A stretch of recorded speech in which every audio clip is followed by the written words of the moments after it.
Hi everyone, welcome to Road to Cat 99. So I am Lucknow. Polls are out. Around 4,000 students are shortlisted, and I congratulate you if you are shortlisted for any of the courses. And the one thing that you need to check is that your roll number will be marked as yellow if you are shortlisted. If you are not shortlisted, your roll number would not be marked as yellow. That is the first thing. Even if you are not shortlisted, this entire discussion will be helpful for your other interviews also. So please be there and listen to that. So these are the questions that I asked the candidates to ask me, and they created a list. So the first question is tentative dates for the IIM Lucknow interviews. All courses would be the tentative dates for the interviews. So the interviews will be start from the last week of January as per the last year. Last year it started from around 22nd of the Jan. So most probably it will start around the same date. Also, when will we get to know the actual pay dates? The actual pay dates will be released around 15th of Jan maybe or 14th of Jan. Things asked by and large in the interview process last year.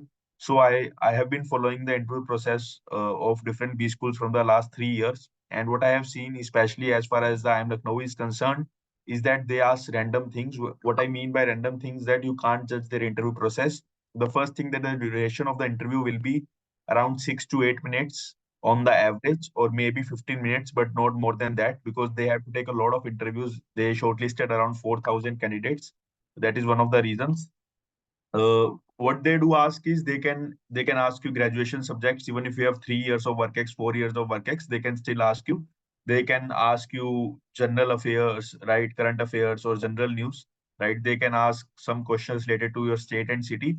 But what I have observed when it comes to the IIM Lucknow is they generally ask why MBA and HRQs and graduation questions. They do love that.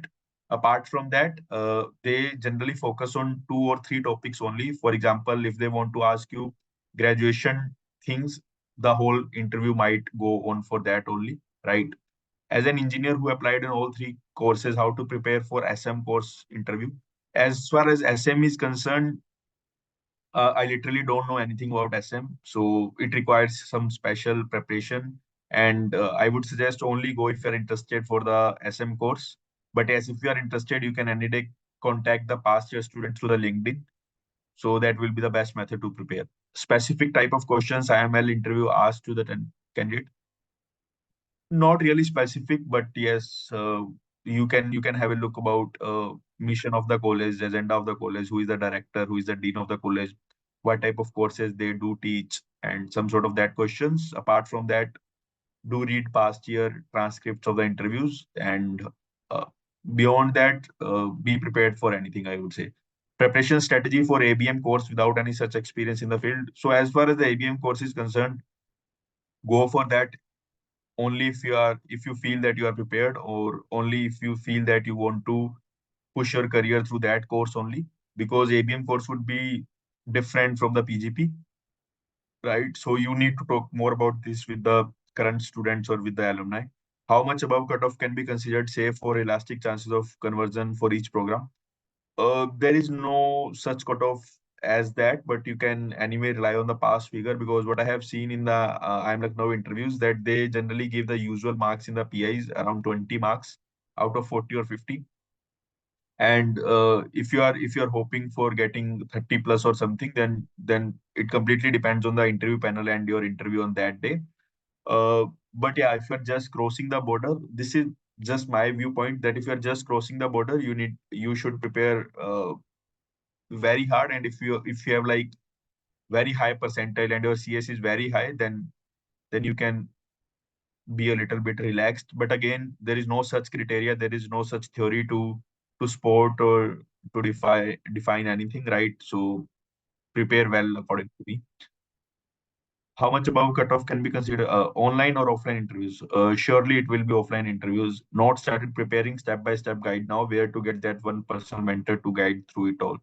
To be honest, you should start with enrolling in any XYZ coaching. And as far as a personal mentor is concerned, uh, no one will guide you personally at each and every step, for sure. But yes, there will be guidance regarding your reviewing the HRQ questions or the form filling, and some advices on what to prepare, how to prepare. I have also made a video regarding the master Excel sheet. You can check that also. Certificate is enough, or something else is required? Work X certificate. I'm not getting your point. What is Work X certificate? But yeah, relieving letter if you are not in the company would be suffice, and or the recent salary slips also would be suffice. What proofs are salary slips? Yes, that will be enough. I have heard from a friend in IMC that post-interview calls we are assigned a mentor from the respective college. Is it true? Which college? But yes, generally all the colleges create groups with the current PGP1 and PGP2 students. You will be part of that group soon. So you will receive a mail from the mentorship cell of IML, right? And there will be group link and everything. Apart from that, they will also release a book regarding how to prepare for the interviews. That is also helpful. You can refer to that also. I'm in final year of BE. Uh, I don't know what is BE, Bachelor of Engineering, maybe. Uh, don't have a degree certificate, only have the mark sheets up to the third year. Should I have to submit the final year set as given on the this you can talk with the concerned authorities. I don't think that it will cause much of the problem if your college hasn't issued such certificate. But anyways, it is good to take some written uh, certificate or some written letter from the college mentioning that you are their student and you have passed this course or something like that. What's the point of parents' income? Do they ask for income certificate? No, they won't ask the income certificate and anything, right? What's the point of parents' income? Maybe at some point of time, if you are mentioning too high income or too low income, they can ask some questions on that. But beyond that, I don't know what is the point of asking parents' income. Which companies don't allow ABM to sit for placement? I'm not very sure about the placement as far as ABM is concerned, but what I have heard over the time is that the placements happen together for ABM and PGP. But one thing for sure, what I believe is that obviously generally companies do segregate the type of students who are going for the ABM or for the PGP. But as far as the placements are concerned, I would again advise you to think these things after your interviews are done, because a lot of interviews are coming and you have a lot of content to prepare. So be focused on that. Which companies don't allow ABM? Are physical certificates required for extracurriculars? No, there is no certificate required for any extracurricular or something. The certificates only for 10th, 12th, graduation, and work ex would be required, and income category, this category certificate if applicable. Can photocopies work instead? Regarding the extracurriculars, you don't need to produce anything. Regarding the 10th, 12th graduation and the work ex and the category certificate, you need to produce the original certificates. Will there be a major difference in the PGP and PGPS?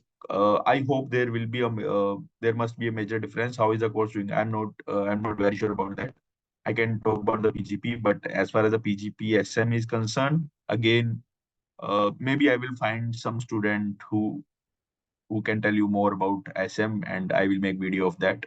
So as far as the IIM Lucknow is concerned, these are the main things. If you want my experience of how my interview was at the IIM Lucknow, I can share that also. Just put it in the comments. If you have any queries regarding anything, you can any day comment me or message me in the group. Thank you and best of lucks. Now the time has come to boost your preparation. And even if you haven't started, please start, because this week will be full of interview calls, and the next week will be full of interview dates, and the third week will be full of interviews. So you don't know whether you will be lucky to have interviews in the March, or whether you will be unlucky to have interviews in the January or the February. So you will have very little time to prepare.